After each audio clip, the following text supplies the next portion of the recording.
Welcome to Aprendamos Español, our second lesson in the advanced course.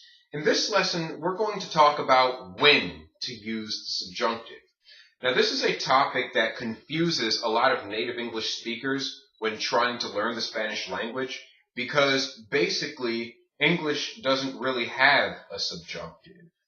And what gets a lot of people confused is they think that subjunctive is a verb tense. They think there's past, present, and future, and then there's subjunctive. But in reality, the subjunctive is not a verb tense. You have the regular past tense, present tense, and future tense in Spanish that you've already learned, but then you have the subjunctive present tense, past tense, future tense, and so on and so forth. And so you have your regular verb tenses and then your subjunctive verb tenses. So do not be confused in thinking that the subjunctive is just a verb tense. You have past, present, and future in the subjunctive, just like you have your regular past, present, and future. So in this video, we're going to talk about the general idea of just what the subjunctive is trying to convey. Then we're going to go over the rules of just when you use subjunctive, what kinds of situations come up where you have to use it, and then the exceptions to the rule. And then finally, I'm going to go over some practice questions with you, helping you be able to identify when you should use the regular verb tenses and when you should use the subjunctive. So, as I stated before, one of the biggest challenges to learning the subjunctive is that English doesn't really use it. And let me give you an example of what I'm talking about. In these two statements, he is happy and I hope he is happy, in English you use the exact same form of the verb regardless of what type of statement you're making. However, these are two different kinds of statements. In the statement he is happy, you're expressing a known fact, something that you know to be true. However, in the statement, I hope he is happy, you're expressing an expectation, something you want to be true, but you don't necessarily know if it's true or not. In Spanish, you would use the regular verb tenses to make the statement he is happy, but you would use the subjunctive verb tense to say I hope he is happy. Because in Spanish, when you're expressing a known fact, just use the regular conjugation of the verb, the regular past tense, present tense, or future tense, whatever tense it is. But when you're expressing an expectation, then you have to use the subjunctive form of the verb. Moving down here, in English, you use the exact same form of the verb to make these two statements. When you say, I believe he is happy, versus I doubt he is happy. Notice how you're still using the exact same form of the verb. You're still saying is, or you're saying is over here. These are not expressing the same thought. Over here, when you say, I believe he is happy, you're talking about something you believe is a fact. But over here, when you say you doubt he is happy, you're expressing something that you doubt is a fact, or you're expressing something you're uncertain about. In general, in Spanish, when you're talking about something that is a known fact or a believed fact, use the indicative. And don't get confused about indicative. Indicative just means the regular form of the verb tense, whether it's present, present progressive, preterite, imperfect, future tense, does not matter.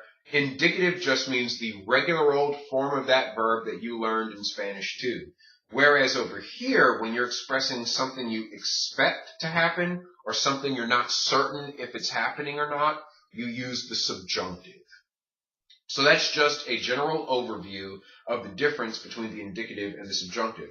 Or we could even use another statement. If you say, she wears shoes, you're stating a fact. Or if you say, I think she wears shoes, you're stating something you believe is a fact.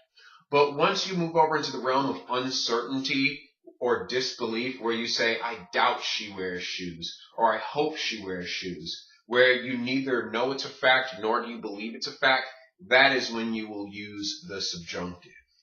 And so I reiterate that, and it's very important to just get the general idea down. The indicative, or the regular verbs, are for known facts and believed facts, but the subjunctive is used when you're trying to express an expectation and an uncertainty. Now, there are different types of ideas that you express that can convey expectation or uncertainty, and Spanish gives us rules for how to use the subjunctive in each of those situations as well. In general, when you're using the subjunctive to talk about uncertainty or expectation, there are basically 4 areas of conversation that you're talking about. You're either talking about something you desire, something you doubt is true, or you're giving someone else advice, or you're making plans. In these 4 areas of conversation, you will use the subjunctive to express the verb that is uncertain or that you expect to happen. Now, at this point, most Spanish teachers will just tell you, use the weirdo acronym for wishes, emotional expressions, and so on and so forth. But the problem with using the weirdo acronym is that the weirdo acronym does not cover every single situation where you would use the subjunctive in Spanish. I think it is a lot smarter to just learn the rules of when to use the subjunctive. And once you learn those rules, you will be able to recognize when you need the subjunctive versus when you can just use the regular form of the verb. You don't have to bother with this extra step of memorizing an acronym. Just remember that the 4 areas of conversation are desire, doubt, advice, and plans. And I'm going to flesh this out one by one. Let's start with desire. In general, in Spanish, the verb expressing the desire is a fact. You really do have that desire. And so for the verb that is expressing the desire, use the indicative, or just the regular old form of the verb tense that you learned in Spanish too. But when you talk about the verb that is fulfilling that desire, that is in the realm of expectation. So for that, you would use the subjunctive. And let's go over several examples here so I can really just flesh that out and tell you what I mean. In this statement, I want a house that has red floors.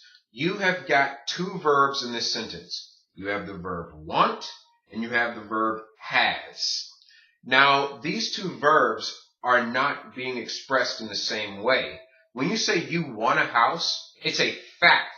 It is a fact that you want that house. Your desire is real. So that's why the verb that's expressing your desire is taken as fact, and you use the indicative. You say, quiero una casa. Okay? Quiero una casa.